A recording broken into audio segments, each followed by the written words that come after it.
Fala turma, SOS no ar, mais um episódio aqui para você que quer trazer mais venda e lucratividade no seu e-commerce, na sua loja física, fazer com que 2025 seja um ano bem rentável para o seu negócio, tá bom? Estamos aqui no 15º episódio e esse episódio vai ser muito especial porque a gente vai falar de digital, a gente vai falar de e-commerce, a gente vai falar desde o pequeno supermercadista até o grande para você aí que está querendo entender por onde eu começo. O que eu devo fazer, o que eu devo esperar do e-commerce, tá bom?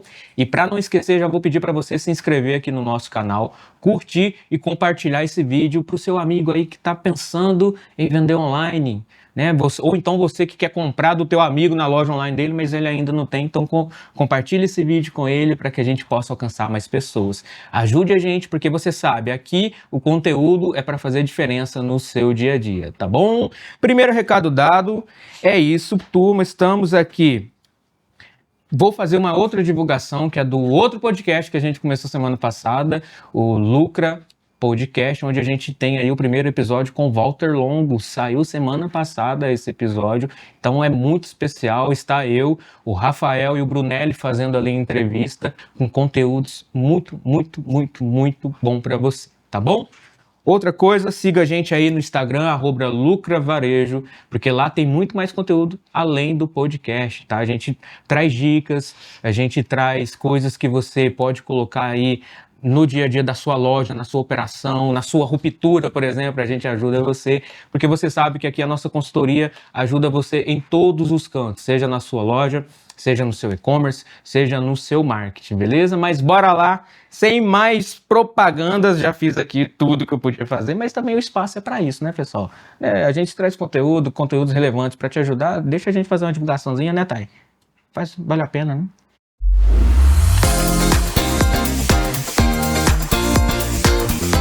Convidado de hoje, um especialista de e-commerce, que eu tive o prazer de conhecer com um amigo em comum, né, senhor André. Abraço, André. Eu quero você aqui um dia também, tá? André Rodrigues, vem aqui visitar a gente. Ó, especialista de e-commerce digital, passou pelo Mambo, Seconsud, Interfood e é conselheira do e-commerce Brasil.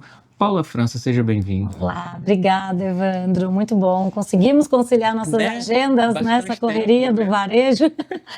Muito legal estar aqui, muito bacana ver todo esse projeto, né, de supermercado, do Lucra Varejo. Vamos aí conversar bastante. Chique. O pessoal aqui, Paula, além do conteúdo que a gente traz, ele gosta de conhecer a história, né, por trás da pessoa, do convidado. Uau. Queria saber um pouco da sua história. Vamos lá. Fala pro público. Quem é Paula França? Quem sou eu? Eu sou paulistana, mas atualmente morando em Minas Gerais. Melhor estado do Brasil. A gente muda bastante nessa nossa jornada.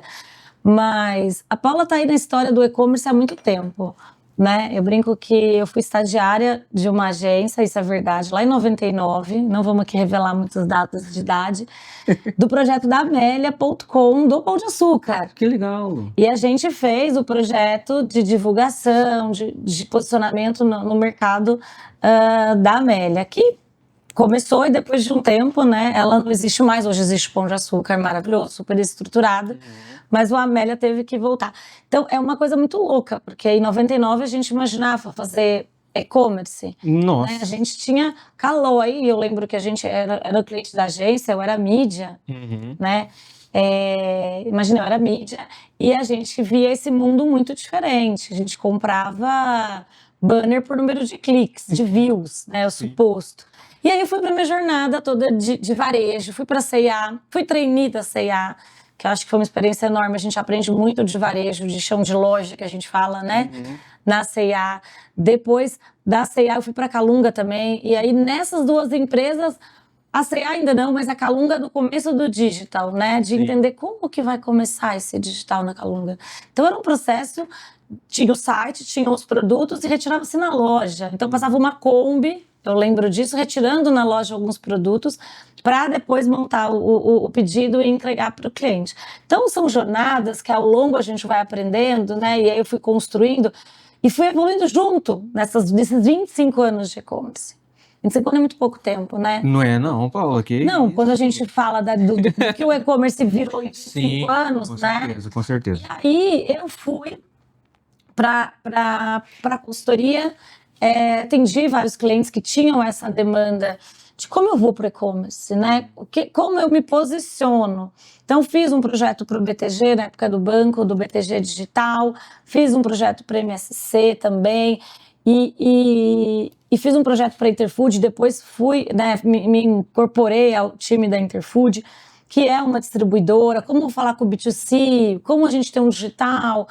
E fui para o Mambo e passei aquela loucura no Mambo que foi a pandemia, né? Sim. Onde o e-commerce cresceu aí 10 anos em 10 meses. E a gente precisou. Aí eu acho que a gente entra num assunto que é o varejo, ele vinha caminhando para o e-commerce, né? Ele estava lá no seu momento, no seu tempo. Mas não estava pronto, né? Quando começou a pandemia, que não tinha opção e também não foi previsto, né? Ninguém previu a pandemia.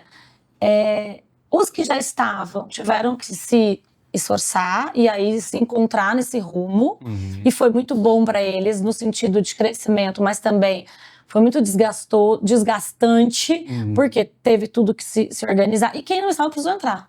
Sim. Então a gente vive hoje um momento pós-pandemia que eu digo, tá todo mundo lá já, praticamente, ou quem não está assistindo a gente vai entrar, é importante entrar, mas de uma forma agora um pouco mais pé no chão, né? Porque o mundo voltou, o varejo físico voltou. Sempre iria voltar, né? Eu não acredito que um dia, né? Eu sou digital, mas eu não acredito que o digital vai acabar com o físico, vai dominar com o físico. Não vai dominar. Ele vai ter o seu papel cada vez mais forte, mais estabelecido, né? Mas o físico é importante. Então, minha jornada é aí. Hoje eu estou com a minha consultoria, Paula França, eu atendo aí bastante indústria que busca, Paula, como eu entro no digital? Né? E a gente discute muito, você quer entrar para falar com o cliente final, para fazer B2B, para se posicionar como marca. Então, estou atendendo aí, é uma jornada louca do varejo, né? Porque o varejo um dia acorda, de noite é outra coisa, e a gente vai aí. Que legal, Paulo. Você falou de uma questão, eu posso estar falando o número errado, tá, pessoal? Mas também minha memória não é muito boa, vocês me perdoam. Você falou sobre a questão da pandemia, de quem estava pronto, né, conseguiu, vamos dizer, aquela palavrinha, de surfar a onda com mais profissionalismo ali. Eu lembro do Alexandre Loureiro, que é o ex-diretor de e-commerce do Zona Sul, ele esteve aqui com a gente gravando também, ele falou que saiu de 800 pedidos para 40 mil, algo assim, tá, nesse sentido. Ele já tinha o e-commerce, já estava pronto e tal, e do outro lado, nessa época eu tava implantando o e-commerce do Verde Mar, então não tinha nada, né? E foi aquela correria para poder fazer enfim, pegar aquela demanda. Foi uma loucura. Se a gente para pensar e lembrar da pandemia, foi uma loucura, né?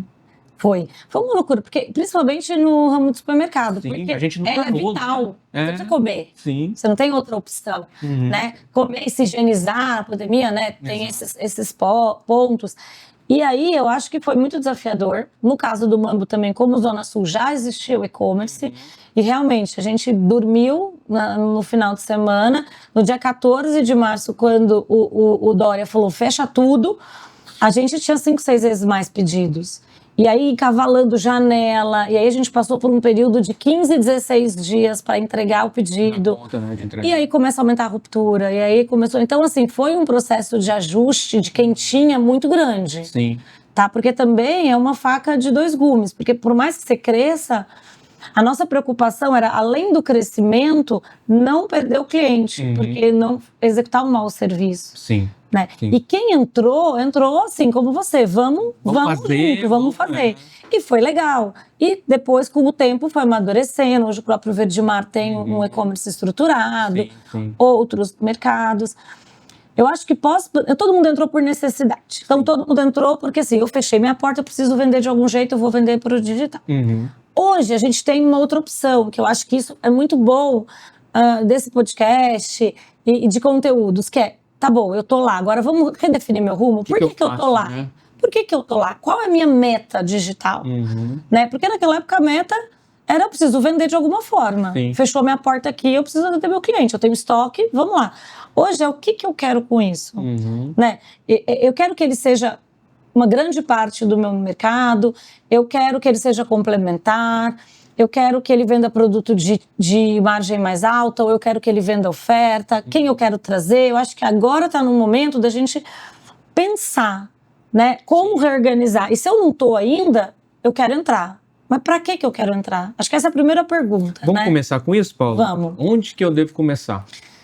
Olha, primeiro a gente precisa entender qual o objetivo que a gente quer ter um e-commerce, né? Então a gente entende ali, pode ser para aumentar a venda do mesmo cliente, pode ser para capturar mais clientes, né? Então a gente tem essa contradição de às vezes marcas, isso não é demérito, tá, pessoal? Mas marcas que clientes não gostam de ir até a sua loja porque ou o caminho é longe, ou o estacionar é difícil, ou não foram bem no atendimento, ou tem muita fila. Mas ele gosta do produto, ele compraria, então você atende um outro cliente, você amplia o seu raio, né? Então você tem esses objetivos. E aí você começa a pensar, beleza, eu quero atender mais pessoas. Eu vou dar um exemplo, eu quero aumentar minha capilaridade, quero clientes novos, meu negócio é cliente novo. Então você já tem um objetivo. E aí você vai traçando a sua jornada. Eu vou ter um e-commerce próprio? Eu vou com algum parceiro? Né? Eu acho que a receita certa não existe. Existe muito de quão eu, como empresa, estou disposta a gerir tudo isso. Não estou nem falando de investimento financeiro, de gerir. Porque gerir um parceiro, um iFood, um Rappi, um Uber, é uma coisa que é complexa, mas é muito mais simples do que você fazer a gestão do próprio. Então, como que está meu apetite aí de gestão mesmo, né? E até talvez, né, Paula, né, vou falar de alguma questão, de uma ideia, começar por um parceiro para entender. Porque eu não sei nada.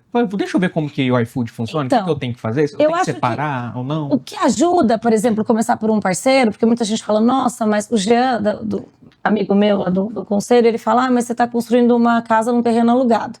E eu brinco com ele, eu falo, porém, mas eu não tenho nem casa, né? Então, assim... Deixa eu ver como é que... Deixa eu ver. Porque se a gente não tem o digital e você fala assim, você não sabe qual é o seu mix de produto que você vai vender no digital.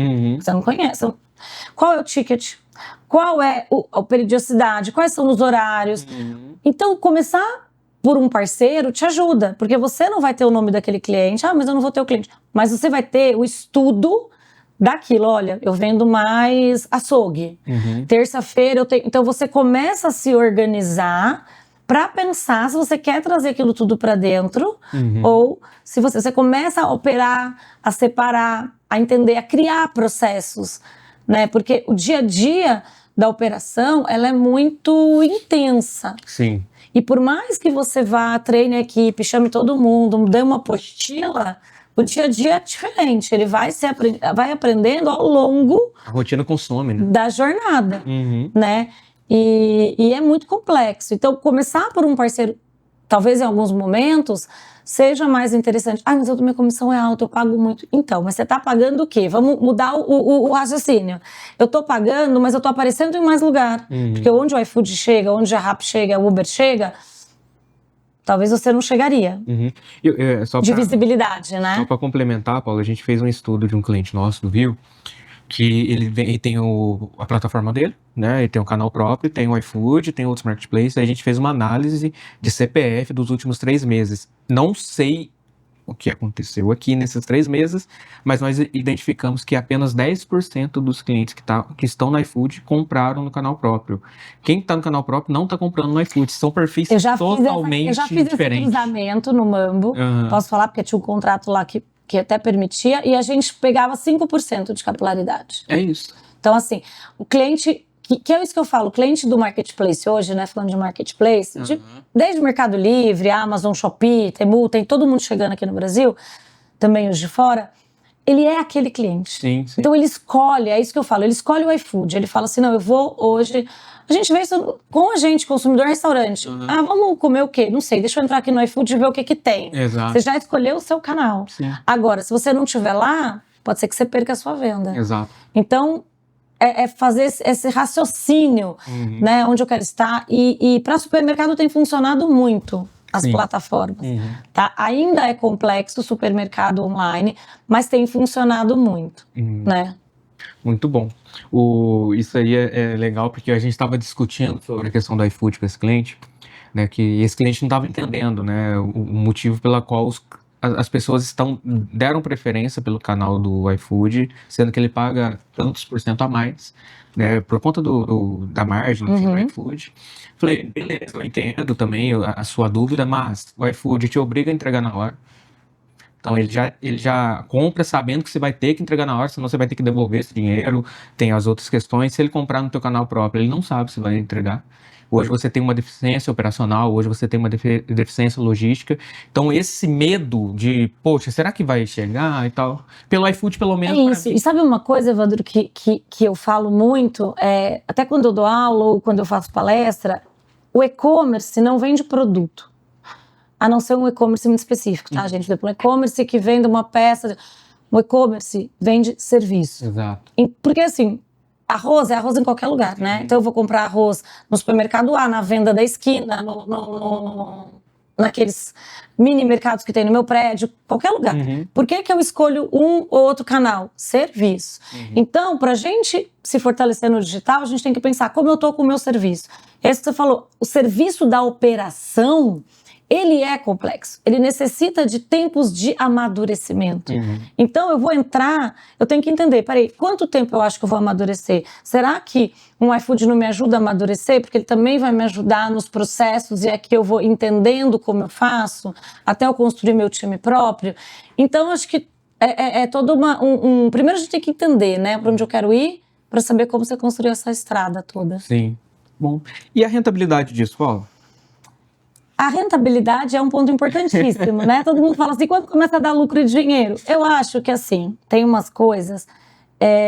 Para a gente ter uma rentabilidade no e-commerce, primeiro, para ter número positivo no final lá do DRE, número positivo, vai demorar tempo, né? Porque demora uma consolidação. E não é a consolidação da venda, porque a gente fala assim, não, eu vendendo muito, então... Não, é a consolidação da operação. Exato. Quem conhece ali um pouco de DRE, de PNL, vou falar assim... bem por alto, você tem lá o valor que você vende, né? Beleza, que pode ser muito. Você tem o custo do produto, isso não muda. Você tem algumas linhas ali de imposto, despesa que você não tem gestão. Vamos pensar, não tenho como fazer gestão de imposto, eu sou obrigada a pagar. E eu tenho uma linha de custo variável, ali quando eu falo da operação, que ela é a mais cara. E como eu melhoro a minha rentabilidade? Melhorando a minha operação. Isso leva um tempo, leva experiência, que é separando em menor tempo, perdendo menos produto, danificando, chegando no horário da entrega, que eu otimizo o meu entregador. E isso depende da maturidade. Então, a rentabilidade do e-commerce, ele vai vir dessa operação e de uma outra coisa que eu acredito muito, que é da venda do mix de melhor margem. Mas para você vender um mix de melhor margem no e-commerce, você precisa entender o seu cliente. Quando ele vai para o supermercado, ele pega o carrinho e vai andando. Sim. E ele tem uma lista, provavelmente. Ou na cabeça, ou no papel e tudo. Ele vai andando. Até porque hoje a gente sabe que a vida de todo mundo não tem aquele tempo, né? Exato. Então ele vai, ele olha a promoção, ele já sabe o que ele quer comprar. Você pode ter lá um azeite, eu brinco com azeite. Você tem um azeite maravilhoso que veio o lançamento, ele até olha, mas aquilo tá tão fora da lista dele que é difícil ele comprar. Quando você vai pro e-commerce, que você abre o e-commerce, você tende a fazer a mesma navegação. Sim. Tá? Então a gente vê por estudo que a busca dele lá é praticamente a lista, mas a gente procura, e aí é um norte, definir as categorias tal como estão no físico, para o cliente não se perder. Mas você tem a possibilidade de fazer uma apresentação para ele no primeiro banner. Olha que maravilha esse azeite, chegou. Você já parou para pensar? Que delícia? Põe um vídeo. E aí ele fala, nossa, é mesmo. Vou experimentar. Então você começa, e a gente tinha muito isso visível quando a gente metia a cesta. A cesta do e-commerce, a margem do e-commerce era 3 pontos a mais do que a margem, tá? Nem o ticket do supermercado. O ticket também era mais alto, Sim. mas a margem dava 3 pontos percentuais. Isso ajuda muito, porque ali eu consigo dizer assim pra você, você que tá ali comprando sorvete, hoje eu tenho Häagen-Dazs, você compra Nestlé, tô subindo ali o produto que me dá mais margem. Sim. Então você consegue trabalhar isso no cliente. E outra questão que eu já vi alguns clientes nossos fazendo, e a gente faz em outros clientes, é trabalhar uma outra margem do produto. Também. Do produto dentro do e-commerce, enquanto no supermercado, aquele produto que não é um curva A, tá com, sei lá, 28%, a gente joga 29%, 30% no e-commerce, né? E trabalha ele, Exato. né? O e-commerce, ele tem uma coisa muito boa, que eu falo que você consegue, é como se você fosse um hosters, né? Se o cliente entrou na sua home, se você tiver o entendimento de quem ele é, né, não é contratar inteligência artificial maravilhosa, ela vai ajudar muito nisso, mas você ter quem é seu cliente, você consegue conduzir. Então você começa a trazer uma comunicação que ele gosta, um lançamento, um cross, um produto novo, uma oferta de um produto premium. Então acho que a gente consegue trazer no e-commerce, ajudando esse cliente a navegar, grandes possibilidades. Não é só colocar o commodity ali de menor margem na home, né?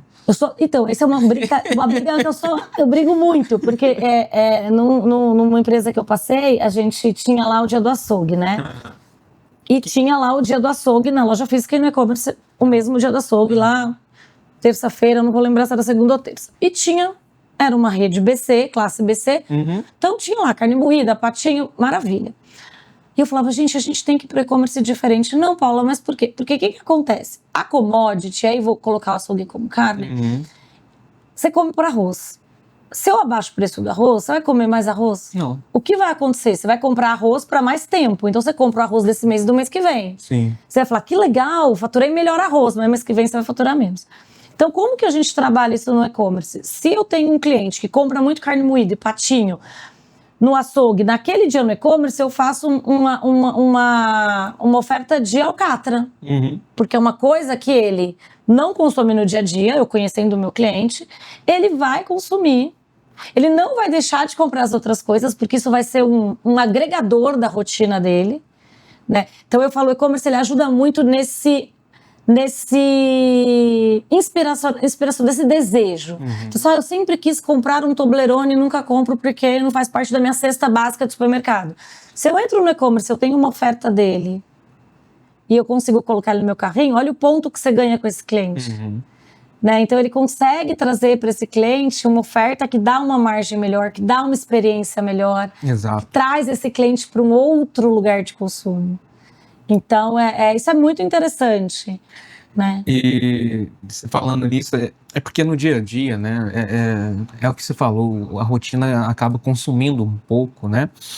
E querendo ou não, tudo precisa de análise, né? Seja loja física, seja e-commerce, tudo precisa de análise. Mas eu vejo muito, Paula, as pessoas não analisando o básico, sabe, o simples, né? Que seja clique de banner, que seja compra do produto, que seja análise de venda dos produtos para saber o que vai ofertar. Geralmente, o que a gente está vendo nos nossos clientes, tá, Paula? A famosa terça do hortifruti vai ter o banner no e-commerce. Isso que você falou. A cesta do açougue vai estar.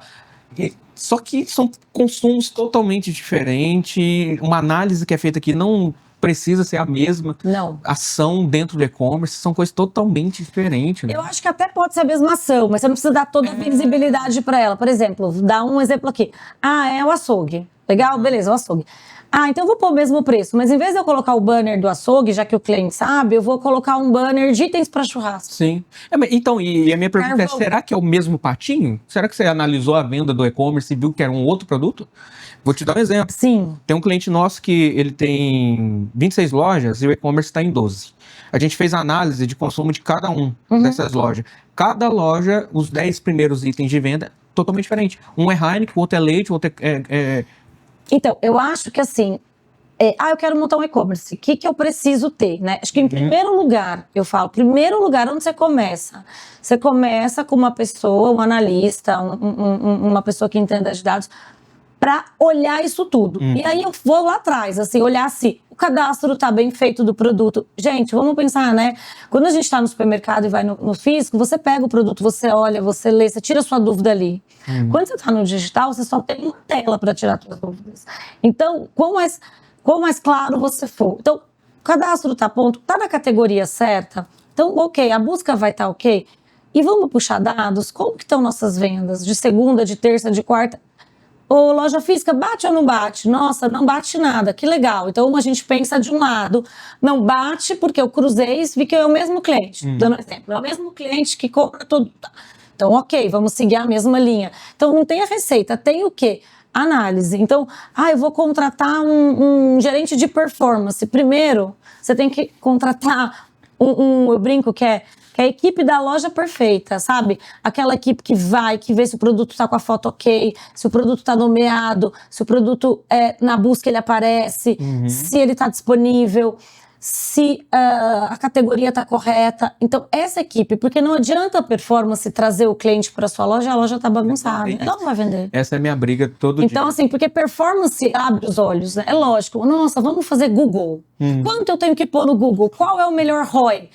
E aí, eu não tenho essa resposta qual é o melhor ROI. Vai depender muito do que você quer trazer para o seu negócio. Né? E eu acho que formar profissionais, que é esse o objetivo dos cursos, do podcast, que pensem muito estrategicamente. Né? Eu acho que a gente está muito evoluído, sim, no e-commerce, em alguns.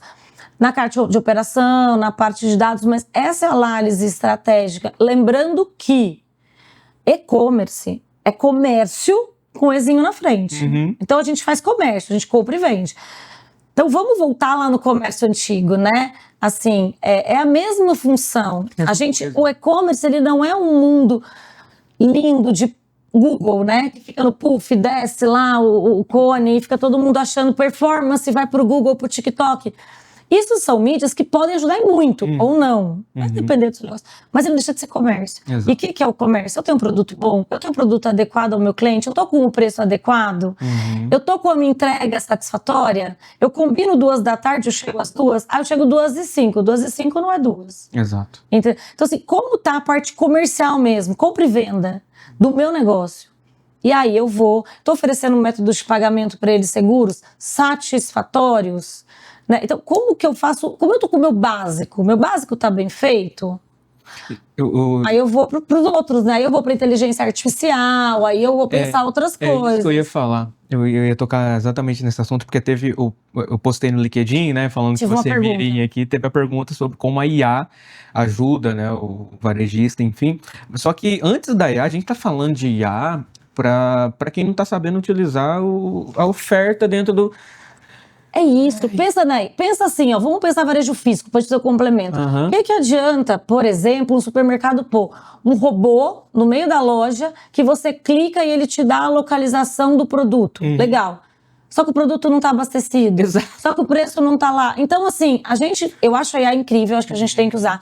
Mas eu acho que a gente está num momento, principalmente no supermercado, de estruturação. Exato. De estruturação. Então, o nosso papel aqui, né, meu, seu, de todo mundo que trabalha com consultoria, é ajudar essas empresas a se estruturarem. E, às vezes, com calma, eu falo para clientes, eu sou um supermercado, eu quero começar. Paula, por onde eu começo? Vamos fazer... O mundo ideal é você replicar o mesmo mix. Está lá o supermercado. Mas, calma. Primeiro, vamos fazer o seguinte, o que é mais fácil da gente separar e da gente pôr? commodity. Então vamos começar com essa. Vamos começar treinando a equipe. Uma coisa é você separar banana, hortifruti. Você está separando para o cliente. Você tem equipe treinada que sabe escolher fruta, verdura? Então assim, vamos fazendo por partes. Vamos entregar commodity. Olha, eu comecei só com commodity. Agora eu vou pro resfriado, porque eu consigo chegar lá. Eu vou pro congelado. Né? O congelado, porque você vende um sorvete, você não pode entregar milkshake. Já tive esse problema. Exato. Né? O cliente fala, olha que legal, tá maravilhoso, só vocês estão entregando milkshake. Então, assim, eu tô preparada para entregar isso, porque, meu caminhão sai às 8 da manhã, ele entrega até às 10 da noite com esse sorvete, ele tá preparado? Então, eu acho que a gente entender ali o bem feito é o que vai dar o nosso sucesso. Né? Não é o número de tecnologias que a gente aporta. Exato. É o bem feito. Ela veio, eu acho ela incrível para ajudar. Eu já vi pequenos supermercadistas no interior de Minas vendendo mais do que o e-commerce de um grande pelo WhatsApp, porque é o básico sendo feito de É o forma entendimento excelente. do seu público. Exato.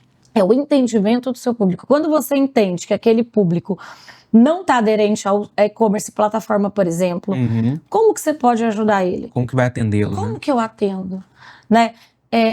Por exemplo, no Mambo tinha as meninas do atendimento ao cliente que ajudavam o cliente a fazer carrinho. Que elas tinham acesso à plataforma, nada de cartão, mas ajudavam. E era uma frente que o cliente começou a entrar no digital. Tem também hoje vários aplicativos para vendas no WhatsApp. Né? Então você consegue hoje ajudar esse cliente. Mas um passo atrás, vamos lá pensar. Quando a gente faz supermercado, que falou do básico bem feito, você está fazendo uma venda de um estoque que está ali, que o cliente está no carrinho. Então eu estou lá no carrinho, ele está no estoque, ele é meu, porque eu estou no meu carrinho, mas eu não passei no caixa. Então eu faço isso bem feito, eu consigo fazer gestão de estoque.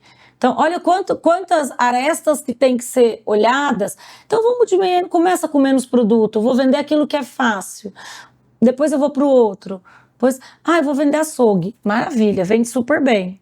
Onde que empata? O açougueiro está disponível para fazer os cortes rápidos, porque também não dá para você deixar as carnes cortadas 3 dias. Mas eu faço a promoção de açougue, por exemplo, né? Faço a promoção de açougue no e-commerce no mesmo dia da loja.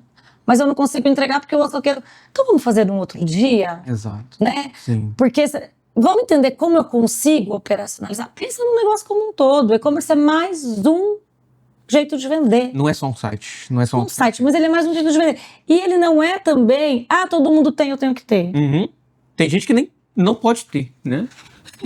Não, eu acho que tem caminhos, né? Tem gente que às vezes pode ter um televendas melhor. Eu acho que é um caminho. O que a gente tem que desmistificar é que assim, ele é a solução dos vários problemas, temos que ter, ele vai vender. A gente fica com esses números do e-commerce e são maravilhosos. O e-commerce vem crescendo, eu sou uma apaixonada. A gente vê esses números e a gente fala, nossa, eu quero estar lá. Mas vamos entender como. Eu tô pronto, né? O que eu preciso? Qual o pedaço que vai ser meu, né? Como que eu posso otimizar ali o e-commerce no meu negócio? Você acha que o e-commerce, eu tô falando, pode ser um site, aplicativo, pode ser o WhatsApp, ele é uma ferramenta estratégica para o pequeno supermercadista? Eu acho que ele é importante para o pequeno supermercadista quando a gente fala de capilaridade de expansão de cliente. Porque o pequeno, ele acaba tendo, ele é pequeno, então ele está numa certa região, ele é um forte supermercado de bairro, vamos pensar, todo mundo vai lá, tem um nome ótimo. Ele tem aquele cliente fixo, né? Então, e ele tem, como pequeno, dificilmente verbas grandes para comunicação. Sim. Para marketing, né? Então, ele para o digital, o que ele possibilita? Ele possibilita outros clientes que não estão naquele raio comprarem dele. Legal. Né? Um exemplo que eu posso te dar é do Bretas, lá em Uberlândia, que agora o Bretas Minas se tornou Supermercados BH, mas uma estratégia que a gente teve na época, uns 2 anos atrás, foi: vamos divulgar Bretas Classe BC para bairros distantes com pouco acesso ao transporte público. Porque essas pessoas saíam de casa, pegavam um ônibus, 40 minutos para chegar no supermercado, faziam suas compras, iam de ônibus de volta, ou pegavam Uber. Né? Então, assim, nesses bairros mais afastados. Por que não fazer as entregas lá? E aí foi montado todo um esquema de localização, de motorista, porque você tem que entender que às vezes o bairro não é nem oficializado. Sim. Mas as vendas foram tão grandes porque eu estava entregando serviço.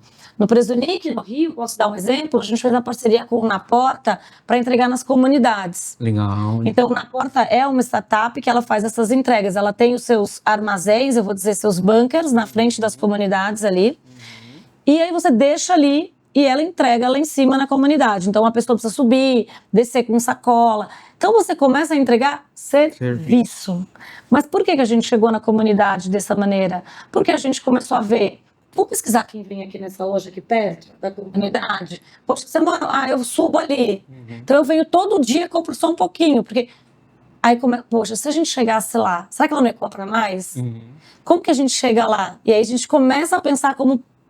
E isso o pequeno consegue fazer melhor. Porque o grande, né? Não que o Presunic seja pequeno, mas muito grande, ele tem uma operação tão complexa que ele não consegue ver esses detalhes. E aí que o pequeno se diferencia. Então, entender assim, mas eu quero ser igual o Pão de Açúcar, igual o Carrefour. Não! Você tem que ser o que você tem de bom. Por exemplo, o Carrefour e o Pão de Açúcar, eles são uma máquina de vendas. Maravilhoso.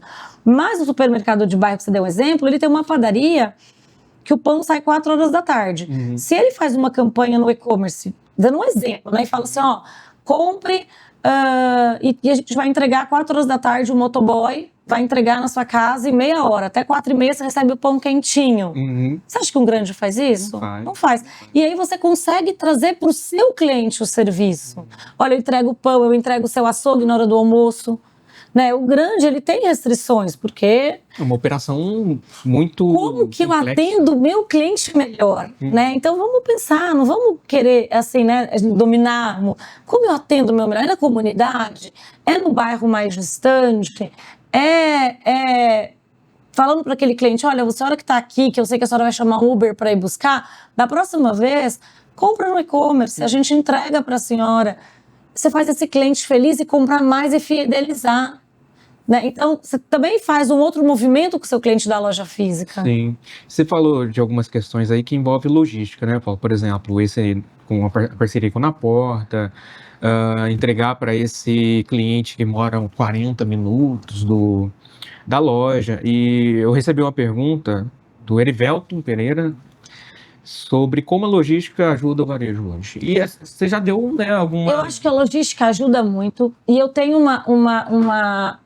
uma ideia que, assim, hoje o e-commerce, ele é um mercado de parcerias, né? Eu acho que o e-commerce, ele se tornou um mercado de muitas parcerias. E a gente precisa abrir para isso também, né? Então, às vezes a gente quer, como antigos varejistas, empreendedores, dominar todo o processo, mas a parceria é fundamental nesse caso. Hoje a logística, ela impacta muito, porque, como a gente está falando de serviço, se eu tenho uma janela do meio-dia às 3, é do meio-dia às 3. O cliente está te esperando, o cliente está em casa, ele se organizou, enfim. Não é 3h30, não é 10 da manhã. Né? Então, como ela pode ajudar? Sendo eficiente. E como ela vai ser eficiente? E aí você tem hoje empresas que você pode fazer parceria nas entregas, você tem empresas que você pode fazer parceria na separação, né? Tem empresas que podem ir na sua loja no começo. Olha, eu estou começando o e-commerce. Empresa, você vem aqui com a sua equipe e separa os meus pedidos. Eu vou treinando a minha equipe aqui na separação. Você entrega, vamos sentar junto?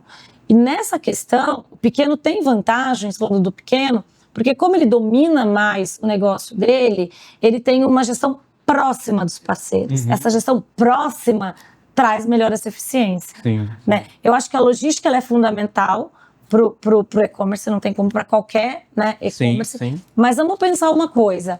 A gente ficou com aquela coisa na cabeça, né? Vem aí o Mercado Livre entregando no mesmo dia, na mesma hora.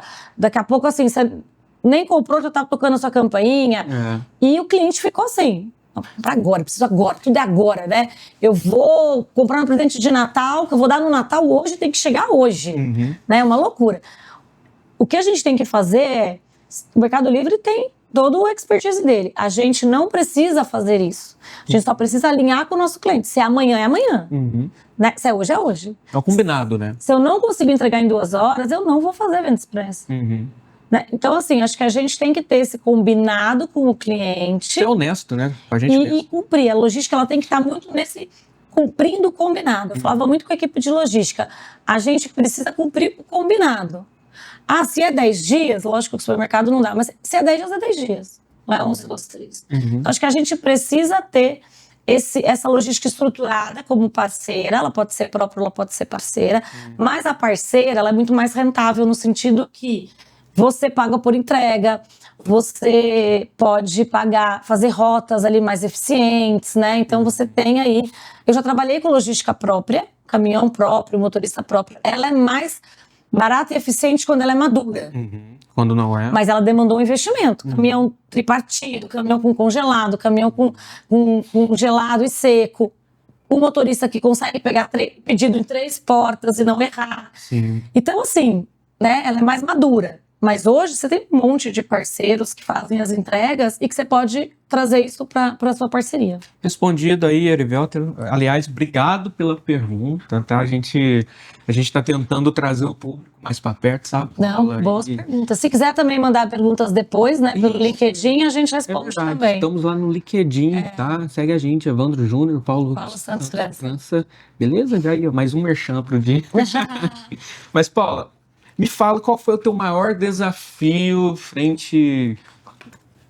Vou abrir, tá? E-commerce e digital. Varejo. Olha, tem vários desafios, mas eu gosto de contar um, assim, que agora veio na minha cabeça quando você debate pronto, sem planejar. Tem um desafio muito interessante. Eu estava na Cencosud, né? E a gente abriu o e-commerce de não alimentos no Nordeste, o G Barbosa, para vender televisão, geladeira e tudo. E aí o maior desafio foi na nossa cabeça de executivo, de e-commerce. Não, a gente sabe fazer, né? Tá tudo certo, vamos abrir. E nos primeiros fizemos várias ofertas, Air Fry, que é um desejo, né? Então vendemos muito Air Fry. Bom, começamos a ter uma demanda de devolução absurda, mas muito grande. Da Air Fry? Da Air Fry, mas muito grande. E eu falei, gente, como assim? Vamos entender. 20%, 30% de devolução. E aí a gente foi entender. Resumindo, era erro de voltagem. O que aconteceu?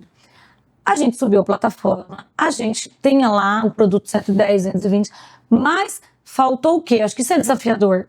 Para onde eu vou vender? Para o interior do Nordeste. Como eu preciso contar para ele que ele tem que escolher a voltagem, né?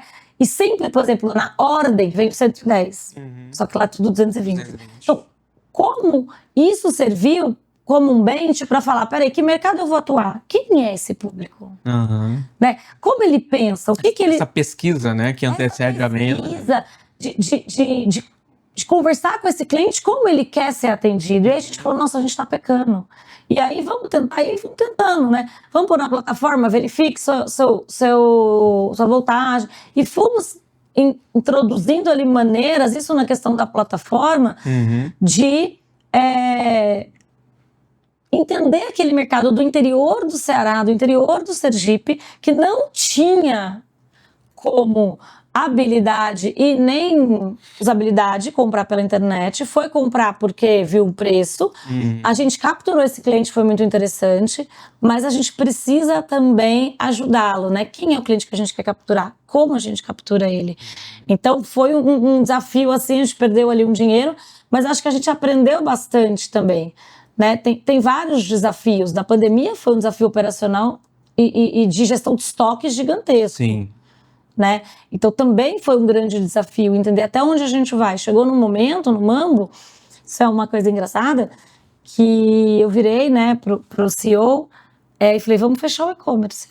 A gente fechou. Ele falou, como fechar? O André estava nessa época, vamos fechar o e-commerce. Por quê? Porque a gente estava com 15 dias de entrega, o estoque todo bagunçado. E eu falei, ou a gente arruma a casa e continua, ou a gente vai se perder e perder cliente. Sim. E aí fizemos um tapume na frente do e-commerce, loja fechada, no meio da pandemia. Uma semana depois, todo mundo enlouquecido. Fechamos 3 dias, organizamos a operação, contratamos gente, desafogamos, montamos outro ritmo, porque a gente estava acostumado com X pedidos por dia, virou 10X. Montamos uma operação para 10X e falamos, vamos sair de 15 dias para 7 dias. Né? E aí a gente começou a ganhar, porque o pão de açúcar estava 15, todo mundo 15, a gente 7. Ou seja... Era alto perto do que é hoje, mas a gente perdeu ele de fechar. Mas entende que às vezes as decisões, elas têm que entender aonde está o meu gargalo. Sim. Nem todo mundo é igual, aonde está o meu gargalo. E... né, vale dar a devida importância, claro, pela tua coragem de ter, né, feito e falado isso e pelo CEO ter aceitado, né? Porque eu vou te falar, tem clientes nossos que tem um problema operacional e a gente tá, sei lá, 2 anos, desde o início a gente fala e... Olha, eu amo operação, né? E eu sou uma pessoa muito próxima da operação. E eu sempre tive essa ideia, assim, do melhor, porque e-commerce é serviço. Então, eu já cheguei a falar com os meus gerentes operacionais, os parceiros todos trabalham comigo. Vamos fechar a Expressa, não está dando certo até a gente organizar. Então, assim, a gente precisa também ter esse exercício de falar, fomos precipitados. Né? Então, por exemplo, a gente teve uma Expressa uma vez no Rio. Na primeira semana, a gente voltou atrás, desligou e falou, calma. Não estamos sabendo fazer, porque a gente está prometendo em 2 horas e a gente está com 80% de erro de entrega de 2 horas. Então, vamos mudar para 3? Aí você começa, vamos voltar atrás. E não é ruim voltar atrás. Vamos para 3 ou vamos melhorar a equipe para 2? Vamos mudar o raio? O que a gente vai fazer? Eu acho que essa dinâmica do entender o e-commerce, ele é vivo, todo o comércio é vivo, é fácil. E tem uma vantagem no e-commerce, né? Eu brinco do comércio tem uma vantagem que a gente precisa ter esse olhar. É tudo mais rápido. Sim. No sentido assim, se eu quero mudar uma operação numa loja física, ela demanda tempo. demanda treinamento, a loja é grande. Se eu quero mudar uma categoria que está na porta por fundo, eu tenho que mudar tudo, eu tenho que chamar a equipe extra, fazer de madrugada. Se eu quero fazer uma campanha de laticínios, eu tenho que chamar o marketing, fazer a peça. No e-commerce, eu consigo fazer esse movimento mais rápido. Então, quem está pensando assim, mas meu e-commerce não está sendo rentável, utilize o seu e-commerce para estudo. E se eu fizer esse movimento? E se eu apresentar aqui na capa do e-commerce uma categoria para mim que é a pior categoria, que eu não vendo nada? Sei lá, produto de limpeza, vassoura, enfim. E se eu apresentá-la no e-commerce de uma outra maneira? Dizer, pra que você vai vir aqui comprar vassoura se eu levo para você, né? Porque vassoura pôr no carro, pôr no ônibus. Então, usa o e-commerce, que você tenha... não deu certo. Amanhã você tira a campanha do ar. Exato. Você não precisa desmontá-la. Eu investi no banner, contratei fulano, fez a campanha.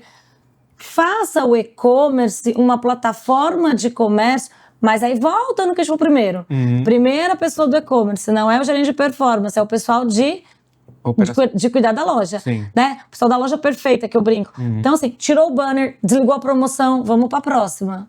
O que a gente pode fazer agora? Então, ele dá essa margem de manobra e ele te permite mudar regras, né? Então, a entrega é das 10 ao meio-dia, gente, não tá sendo bom. Vamos colocar das 10 a 1? Você vai lá e muda a regra. Então, assim, ele te permite ajustar com o carro andando, né? Mas aí, você só sabe se você tiver olhar. Esse olhar estratégico que a gente precisa começar a treinar, né? Essa análise, né, Paulo? Essa análise. E mesmo quando a gente fala assim, vamos fazer performance, né? O que eu quero com a performance? Quero vender mais. A performance é um perigo. E por quê? Eu tenho um exemplo muito bom, que a gente fez um lançamento do e-commerce em dezembro de 2021, de uma rede de supermercados aqui de São Paulo. Foi investido muito dinheiro. E não foi feita uma análise e um investimento na operação. Foi feito no front, no app, na estratégia de performance, tudo. Lançou 40% de crescimento no primeiro mês. A operação não deu conta de entregar os pedidos. No outro mês voltou com reclamação, o cliente não compra mais, gastou dinheiro em performance, em TV. Então, é a maturidade, né?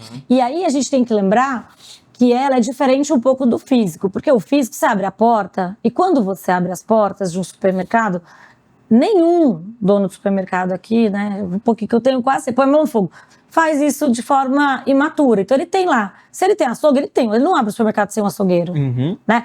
Vou inaugurar meu supermercado, mas eu vou deixar para contratar o açougueiro daqui a um mês. Não vai. Então ele se prepara para abrir. E aí ele faz o lançamento, né, em Minas, faz o carro de som, faz o banner, tudo o que quiser. Traz o cliente. No e-commerce, isso também tem que ser feito. E isso é o olhar operacional. Eu tenho preparado para quantos pedidos? Eu consigo fazer o quê? Eu contratei todas as pessoas, eu treinei essas pessoas, né? O olhar do gestor de e-commerce que às vezes paira aí é de plataforma para fora. Né? Então, assim, eu sou gestor de e-commerce, eu olho a plataforma para fora. Para fora no sentido assim, a performance, os dados de mercado, as tendências, o que vai acontecer. Mas a plataforma para dentro é onde a dor acontece. Que é a subida de produto, gestão de estoque, gestão de SKUs, a operação, a entrega, a emissão de nota, cupom, é onde acontece de fato, né? Então, é muito glamuroso, e a gente gosta de glamour, olhar a plataforma para fora, falar, nossa, minha usabilidade é maravilhosa, eu ganhei um prêmio, minha plataforma pisca, chega na Black Friday, ela fica preta. Não, é incrível.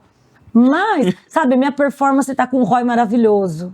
Mas o que me adianta um ROI maravilhoso se eu tenho um NPS de reclamação de cliente enorme? E o serviço ruim. Então, assim, ter esse olhar, e pode ser dois gestores também, se a empresa achar um olhando para fora, um olhando para dentro. Mas, mesmo assim, eu costumo, em todas as minhas equipes que eu trabalhei, equipes separadas, então eu tinha equipe de operação, equipe de performance, equipe de loja, né? Que eu chamava equipe da loja.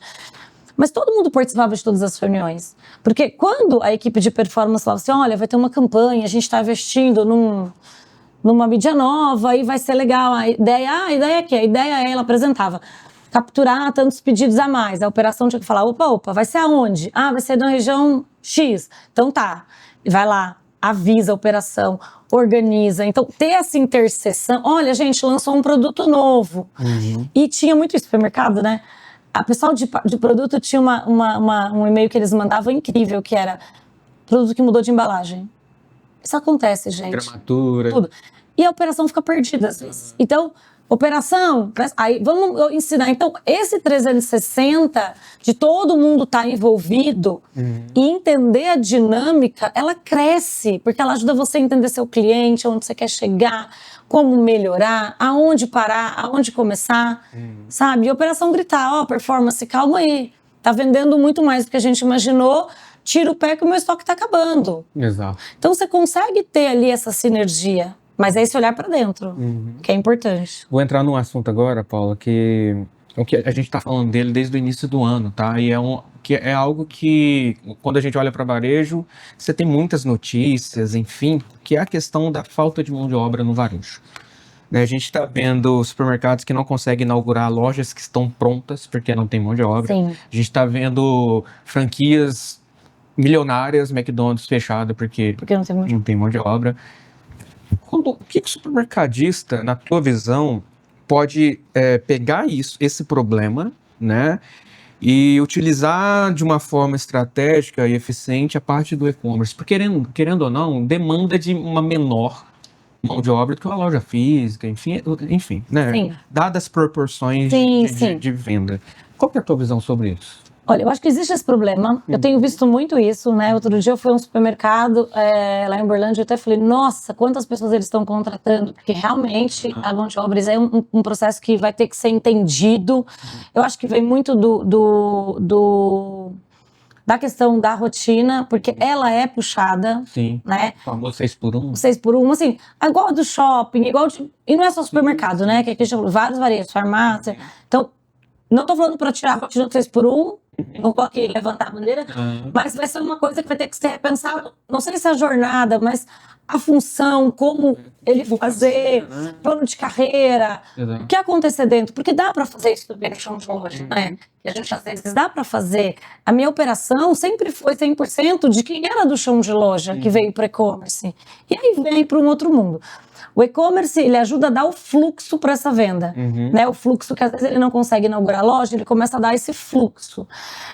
Mas ele vai precisar de pessoas também competentes da loja aberta para fazer ele é conjunto. Sim. Né? Ele é conjunto.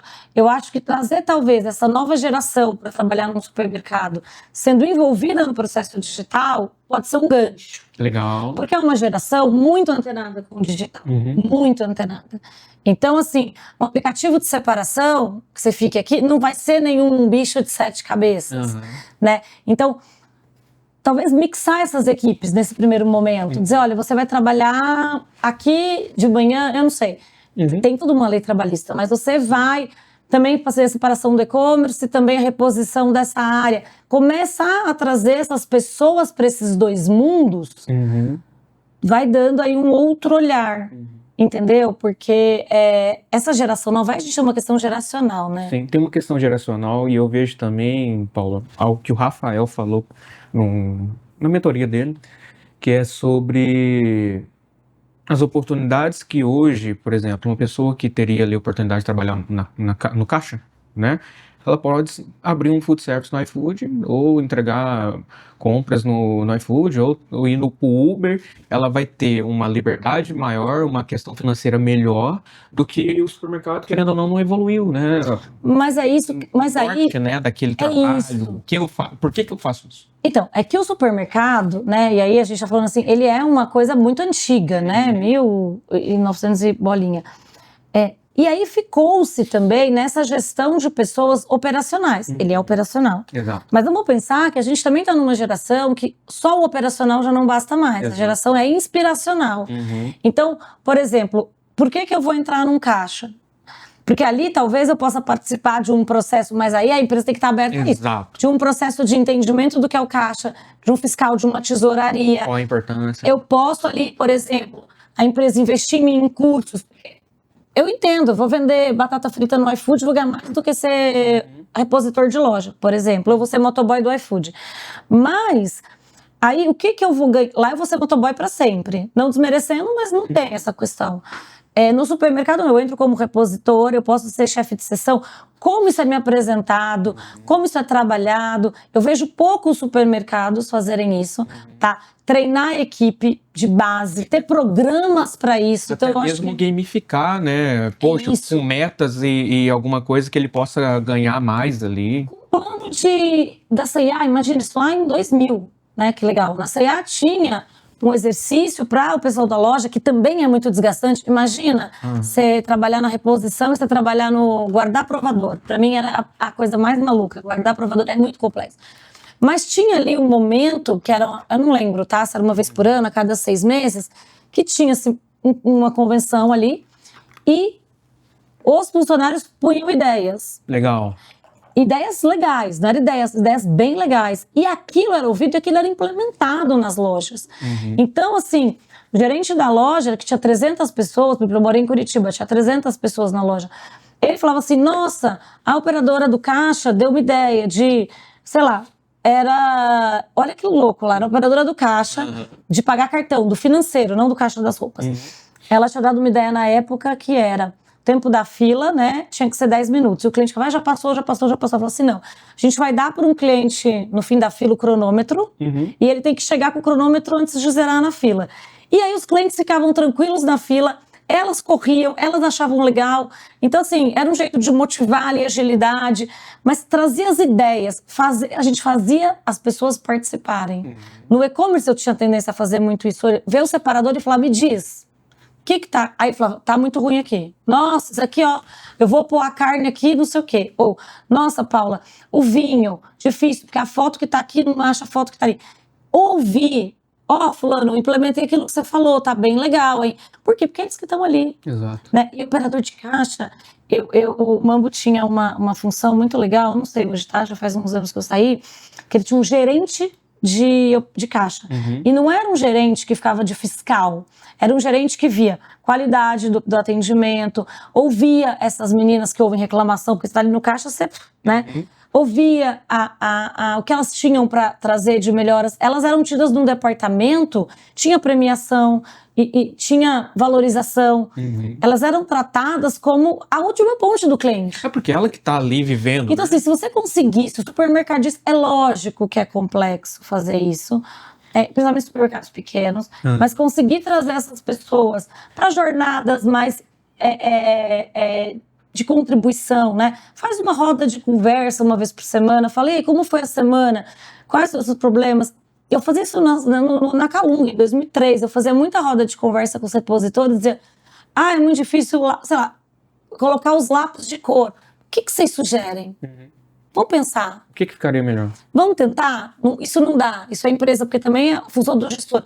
Mas eu acho que, e principalmente agora, essa geração, ela precisa ser ouvida. Né? Ela precisa ser ouvida.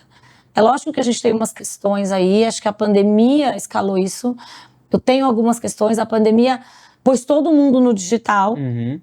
E como ela precisava de pessoas, ela supervalorizou todo mundo. E todo mundo está muito supervalorizado, e todo mundo, assim, no geral, todo mundo é muita gente, mas muitas pessoas estão ali acreditando, alguns jovens, que tudo se resolve no digital. Né? E aí, essa força de trabalho do mundo físico, ela meio que não está interessante. Como trazer esse interesse, né? Muito bom, gostei da sua visão, Paula. Para a gente ir para finalização do nosso episódio, queria que você deixasse uma dica dentro de toda a experiência que você tem com e-commerce, com digital, enfim, para quem está no e-commerce desde a pandemia, mas não sabe o que fazer, a venda não está crescendo conforme o mercado cresce, ele não tem uma visão de rentabilidade. O que ele tem que fazer? Vamos lá. Eu acho que assim, vamos pensar. Eu acho que o grande desafio do supermercado da pandemia, eu vou falar duas frentes aqui para a gente terminar. O grande desafio do supermercado que viveu a pandemia não é crescer como ele cresceu na pandemia, na minha visão. É manter o que ele conquistou. Legal. Que é difícil. Porque ele escalou. Você está falando 7, 8, 9 vezes. Manter isso é muito difícil. Sim. Porque as lojas voltaram a abrir, o mundo voltou, né, ao que era antes. Então, entender quem são esses clientes que ele capturou e que ficou, e trabalhar bem esses clientes. Quem está ali construindo e não está conseguindo escalar, o mercado está crescendo, o e-commerce, né? O e-commerce cresceu 18,1% o ano passado, eu cresci 2%. Tudo bem, vamos lá. Eu cresci 2% no meu faturamento. Quanto eu cresci em número de cliente? Vamos fazer conta, vamos olhar dados. Esse cliente, o e-commerce trouxe cliente para a loja, porque às vezes o cliente foi no e-commerce e viu, falou, mas não vou comprar aqui não, vou até a loja. Quanto eu ganhei de clientes na loja física? O mercado físico cresceu, eu não vou lembrar o número, do e-commerce eu sei 18,1%, mas assim, o varejo físico do supermercado cresceu 5%, nossa, eu cresci 7%, ou seja, eu estou trazendo cliente. Vamos entender, se você está caindo em tudo, é uma questão, mas vamos entender o que o e-commerce está trazendo. Não necessariamente ele está trazendo um crescimento em faturamento, mas ele está trazendo às vezes, nossa, ele aumentou minha margem, porque ele está apresentando produtos diferentes, ele está mudando a minha curva, ele está me ajudando, ele está trazendo cliente novo para a loja que nem sabia que eu existia, que descobriu pelo e-commerce. Ele está trazendo uma valorização para a minha marca. Então eu acho que a gente basear só no número, olha, eu estou melhorando a minha rentabilidade num total, né? Meu investimento em mídia está sendo mais aproveitado. Então eu acho que olhar para o todo, o e-commerce ele tem que ser olhado separado, mas no todo da empresa, o que eu estou trazendo nesse conjunto? Sim. Né? E pensar, se você não estivesse lá, você perdia esse pedaço da pizza, tem que estar. E como eu posso trazer? Ouve o seu cliente, faz grupo de clientes, chama os clientes e fala assim, por que você não gostaria de comprar no e-commerce? Eu não gosto. Ou, eu não gosto porque eu gosto de escolher minha batata. Vai entendendo. Se o problema é a escolha do hortifruti, por exemplo, né? Vamos fazer treinamento. Eu vou fazer muito treinamento de hortifruti, tanto na Cencosud quanto no Mambo. Treinar o pessoal hortifruti. Não sabe mesmo. Sim. Né? A gente tem dificuldade, eu também, como o melão, treina as pessoas. Então, fulana, divulga isso no e-commerce. Nosso hortifruti tem equipe treinada. Então, equipe que separava hortifruti, só separava hortifruti. Então, se a equipe está treinada, avisa que o açougue... Vamos conversar, ver o que é a dor desse cliente. Sim. E trazer. O e-commerce ele tem um papel fundamental também para crescer marca. Eu acho que a gente precisa olhar para ele. O pequeno tem muito disso. De ter essa dor, porque fala, puta, tô investindo, então eu vou tirar o pé. E aí, quando você tira o pé, você perde espaço, né? Mas tem que saber também qual a velocidade que você vai. Muito bom. Chique demais. Passou rápido, né, essa hora? Quase 1 hora. Uau! Eu tava sem meu tempo, passou muito rápido. Mas muito bom, acho que a gente tem que conversar bastante sobre e-commerce, as pessoas ouvir. O que só não podemos esquecer, gente, é comércio. Com o Ezinho na frente. A gente faz comércio. Muito bom. Né? Outro dia eu tava fazendo uma linha do tempo, depois eu te mando, para você até postar, de quando começou, né? Então a gente faz isso desde antes de 1500, né? 1500 era comércio, ele pegava um produto, quer dizer, ele fazia uma logística que vinha até aqui, pegava o navio, ia até as Índias, via o custo operacional, pegava o produto, voltava. Isso foi mudando, aí foram abrindo lojas, né, os boticários, os perfumes. Aí eu tava brincando com o catálogo outro dia para os meus alunos, eu falei, o vendedor de tecido, lá em 1950, ele começou o quê? A levar o pedaço para poder vender, ele começou a fazer catálogo. Então, assim, é tudo igual, a gente só muda o meio. Exato. Então, quando a gente tiver dúvida, vamos olhar para trás e dizer, peraí, o que eu tenho que organizar? Né? É a exposição do meu produto? É entender quanto custa? É o quê? E aí a gente segue aí nesse universo. Muito bom, Paula. Eu gostei bastante da nossa conversa, tá? Obrigada. Foi um prazer. Depois eu vou rever para poder aprender também. Não. É claro, né? A gente vai aqui captando as informações, mas depois eu sempre gosto de assistir de novo para poder. E é isso, pessoal. Assista e anote aqui. Tem muita coisa que a Paula trouxe que você pode colocar no teu dia a dia, né? Muita coisa. É quase uma mentoria aqui. E dúvidas podem procurar a gente também, né? Qual o seu contato? Deixa aí. Meu LinkedIn. Paula Santos França. Meu Instagram é Paulinha França. Tem algumas coisas ali do mercado. Vou começar a funcionar mais meu Instagram. Mas me procurem. Acho que a gente tem muita coisa para conversar. Show de bola. É isso aí, pessoal. Finalizamos aqui mais um episódio do SOS Podcast. Agradeço você que chegou até aqui. E para você que chegou até aqui, já sabe, né? Escaneie o nosso QR Code para poder ter aqui um diagnóstico gratuito do seu varejo, tá bom? É isso. Até a próxima. Obrigado. Obrigada. Foi bom? Chique, Johnny. Foi?